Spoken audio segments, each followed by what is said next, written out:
They called them the soft ones. Thin-skinned, short-lived, carbon-bound. In a galaxy carved by claws and forged in radiation, this species stood out not for its strength, but for its remarkable lack of it. No scales, no shells, no weaponized glands. Not even telepathy, or psionic trace. Just slow, awkward bipedal creatures clinging to a mid-sized rock on the edge of an irrelevant spiral arm. No empire.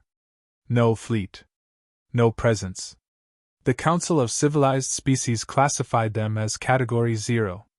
Observed, indexed, and filed. Potential for trade minimal. Threat level non-existent. Their earliest transmissions were studied more for amusement than insight. Primitive tales of monsters and war, of honor and conquest, of imaginary gods and self-inflicted suffering.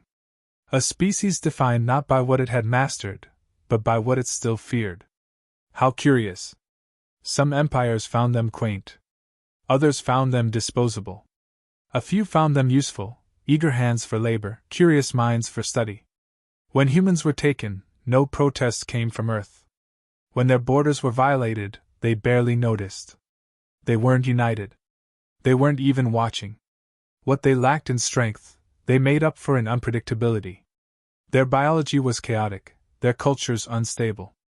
Empires studied their neurochemistry and called it defective, too much emotion, too little control. Envy, grief, love, rage. Primitive echoes of survival. Their systems were vulnerable to manipulation, their leaders easy to sway. They bent easily. They obeyed without resistance. It was said, "They do not understand unity. They cannot survive the galaxy." But beneath the laughter, the dismissals, the casual domination, something subtle stirred. A question that echoed not through data, but through instinct: why had they survived at all? For a species so ill-suited to interstellar life, they had endured catastrophes, extinctions, self-inflicted ruin. Again and again they emerged from their own ashes. They built not for eternity, but for immediacy. Their art was violent. Their stories, always about survival, even at the cost of their own morality. They did not evolve to dominate, but to adapt. And the galaxy mistook that for weakness. No treaties bore their mark. No council seat bore their voice. No military strategy accounted for them. Because in the great structure of interstellar civilization, humans were still a rumor, still a shadow crawling toward relevance. The oldest empires did not see them as children, they saw them as insects. But insects learn. Insects bite. And when crushed, they leave venom behind. The signs were there for those who watched carefully. In the mines where humans worked beside machines, they modified them to be more efficient, then faster, then lethal. In gladiator arenas built for entertainment, they began to win. Not with strength, but with timing, observation, pattern recognition. They mimicked tactics they were never taught. They studied failure like it was holy scripture. Still, the galaxy did not understand. It wasn't knowledge they lacked. It wasn't spirit. It wasn't even technology. What humanity had never known, what it had not yet rediscovered, was a singular truth buried deep in its blood and bone. That when it is pushed far enough, when all illusions are stripped away, when every soft thing burns, even the weakest species will remember how to make war, and the stars will tremble. Conflict, in the galaxy, is as constant as gravity. Borders shift, empires flex, treaties dissolve in silence. When two powers clashed over mineral rights near an unclaimed system, it was routine. Skirmishes, supply raids, territorial gestures, war without urgency. One such contested region included a quiet human colony, a settlement barely worth noting. Not even a military outpost, just civilians, farmers, builders. The colony didn't raise a flag. It didn't even resist. The fleet that approached came not out of hatred, but indifference. Tactical maps didn't mark humans as combatants. They were variables, incidental, expendable. The annihilation was fast, clean, efficient. Orbit to surface bombardment. Heat signatures gone. No distress signal reached the Council. The event was filed as a necessary escalation. Dust replaced the colony? Silence replaced the species? Or so it seemed. But one vessel escaped. A broken shuttle, atmosphere burned and power starved, drifted through subspace on a dying engine. It shouldn't have survived the blast radius. It shouldn't have breached the blockade. But it did. And from its corroded antenna came a transmission. Not a request for aid. Not a plea for justice. A statement made without rank, without title, without name. Asterisk, you have shown us your nature. Now witness ours. Asterisk. No empire took it seriously. Threats were common. Retaliation from primitives was not.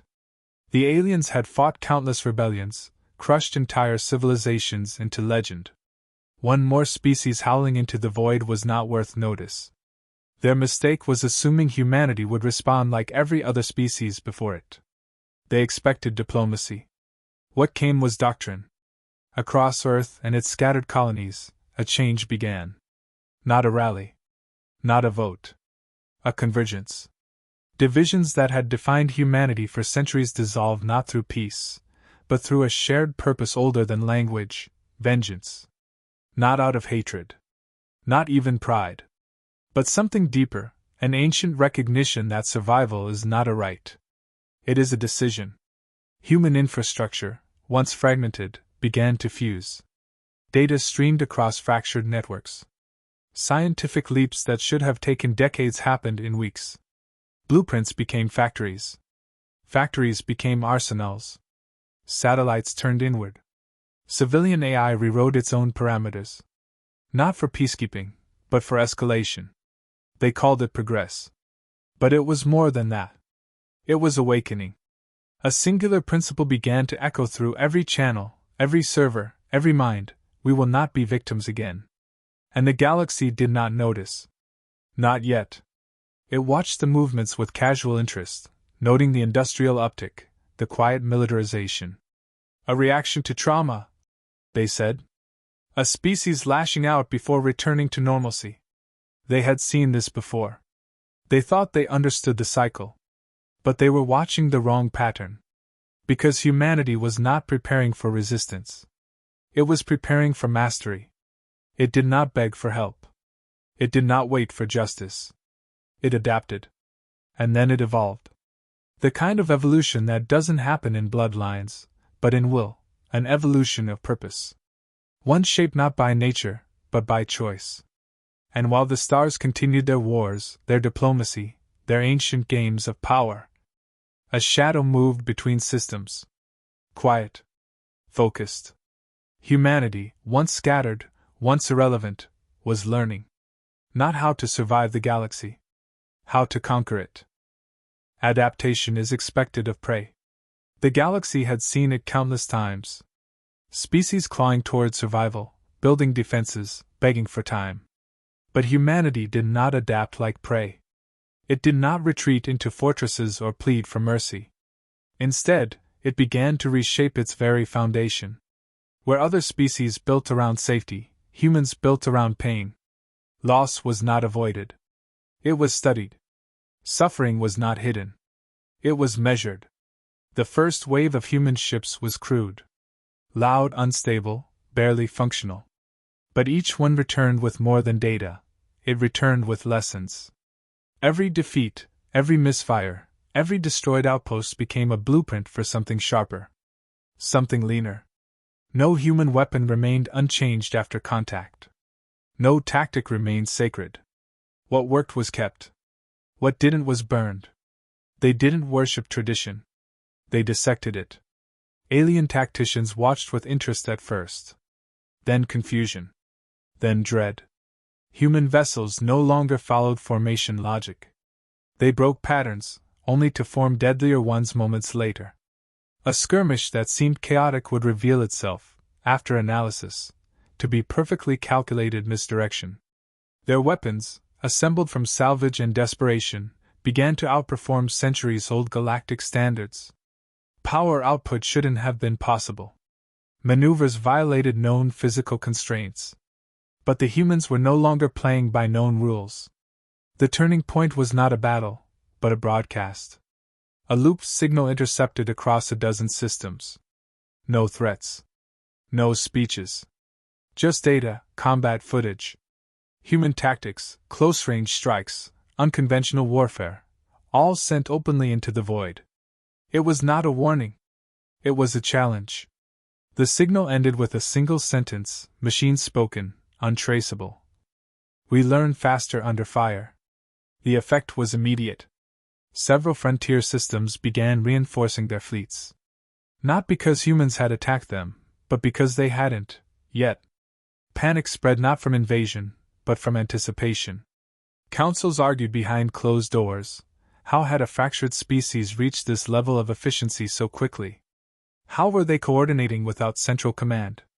Why were they not seeking negotiation? They were not seeking anything. That was what made them different. Humanity had stopped acting like a civilization.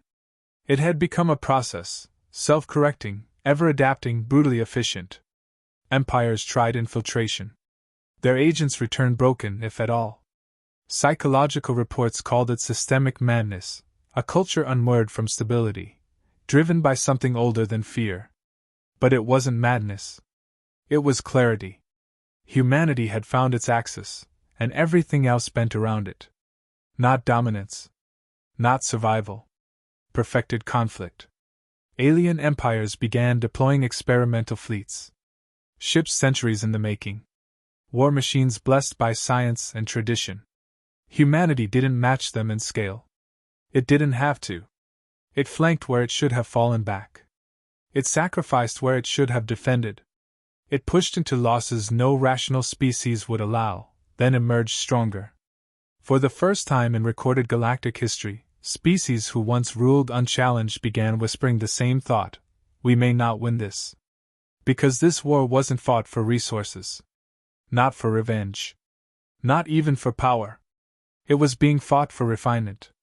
Humans treated every encounter as ritual purification, stripping away weakness, tempering strength, seeking the purest form of warfare not as destruction, but as evolution. Their weapons weren't symbols of conquest. They were mirrors of who they were becoming. And what they were becoming had no precedent. It began with silence. Not the silence of peace, but the kind that follows disappearance. Outer colonies, alien, fortified, ancient, went dark without warning. No distress signals. No wreckage. No demands. Just sudden, absolute absence. Entire outposts, erased from existence with surgical precision. First dismissed as natural disasters, then suspected internal sabotage, and finally, inevitably, linked to the one variable that no one dared name aloud. Humans. But by then, they were no longer human in the way the galaxy had once known them. What emerged from the dark was not a fleet, but a presence. Unmarked vessels with non-reflective hulls, bristling with unknown configurations. Energy signatures that flickered between known classifications, impossible to track, impossible to predict. Crews were never seen. No prisoners were ever taken. In their place, data corruption, vanishing drones, systems failing without explanation. It was not war as the galaxy understood it. It was something colder. Fear began to spread, not from combat, but from invisibility. Every alien empire had faced war. But this was not war. It was examination. Humanity was not simply destroying, they were observing, dissecting, cataloging weakness in real time. And responding not with brute force, but tailored annihilation. Psychological warfare replaced direct engagement. Propaganda never arrived. Instead, memories were tampered with. Records edited themselves. Training simulations began glitching with human tactics embedded inside. Military academies unknowingly trained their own cadets to lose. Entire civilizations found their defense protocols rewritten overnight. No evidence, only effects. The ones who noticed first were the species who had once ruled through fear. The conquerors. The empires that had never tasted loss. They began to break from within. Councils devolved into paranoia. Leaders vanished. Fleets turned on themselves. Entire species began evacuating border worlds not under threat, but under possibility of threat.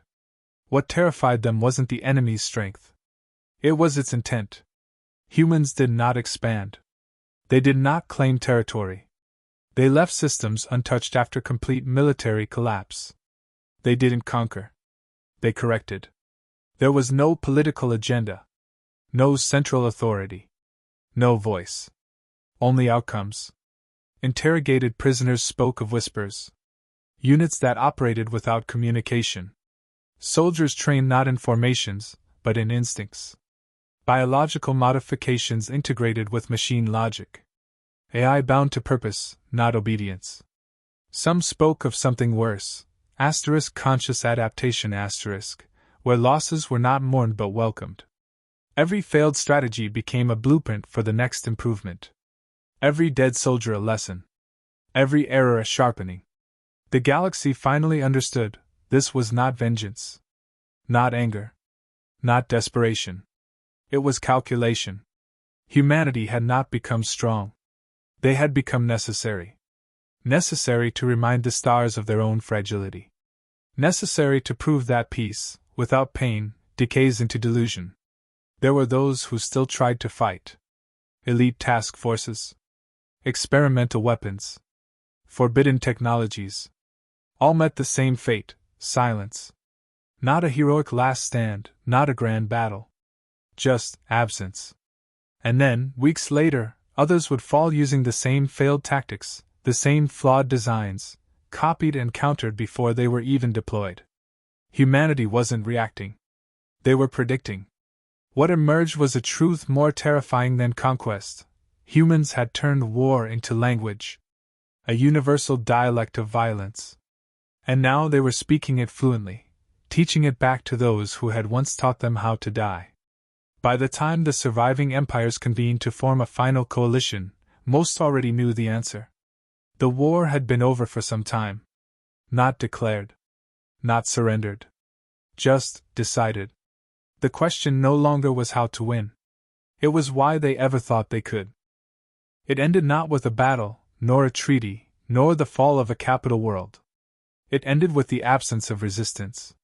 The final coalition, formed of ancient enemies and bitter rivals, dissolved before it ever deployed. Their fleets, once mighty, were left in dock, their admirals paralyzed by patterns they no longer understood. Simulations predicted defeat before the first shot. Even plans made in secret unraveled as if anticipated. Not one human vessel had been seen in months, yet no one dared move forward. The war ended with a decision made in silence. No one would fight them anymore. And so, the stars went still. Humanity did not crown itself ruler. No banners were raised. No systems were annexed. Their ships remained in orbit above shattered stations and dead planets. But they made no demands. Worlds rebuilt under their own power. Trade resumed. Councils reassembled. Yet nothing felt as it once had. There were no negotiations, because there was nothing left to negotiate. The presence of Earth, even unspoken, now weighed upon every chamber, every senate, every throne. Across the galaxy, doctrines changed. Not laws, doctrines star. Belief systems. Strategic models. Political philosophies. In every military academy, a new subject appeared in the curriculum: human warfare theory. Not to emulate. To avoid. In every language, a new phrase emerged, whispered by leaders and soldiers alike. Do not awaken the earthborn. It was not fear of destruction that guided this doctrine. It was fear of irrelevance. Because now, every empire understood a truth too long ignored. Power does not come from dominance. It comes from endurance. What humanity had done could not be undone. Their war had not reshaped borders, it had reshaped the rules. Force was no longer about firepower. It was about transformation. Victory was no longer a matter of territory. It was a matter of permanence. The stars had been taught a lesson that could not be unlearned. The weakest species is not the one with the least strength. It is the one that refuses to evolve. Humanity, born in chaos, forged in loss, had become the calibrating force of the galaxy. They governed nothing. They influenced everything. No civilization wished to provoke them, not because they were invincible, but because they were inevitable. They did not offer peace. They became the reason peace was maintained. On distant worlds, monuments were built not in tribute, but in remembrance. They bore no faces, no names. Just words engraved in languages old and new. They asked us who we were. We showed them what we become. And that was enough. Humanity never sent a final message. They didn't need to. The galaxy had already received it, etched into every ruined ship, every lost battle, every silence that followed them. In the end, humans were not feared because they were strong. They were feared because, when everything was stripped away, they embraced the one truth the stars had forgotten. War is not our curse. It is our teacher. And we learned.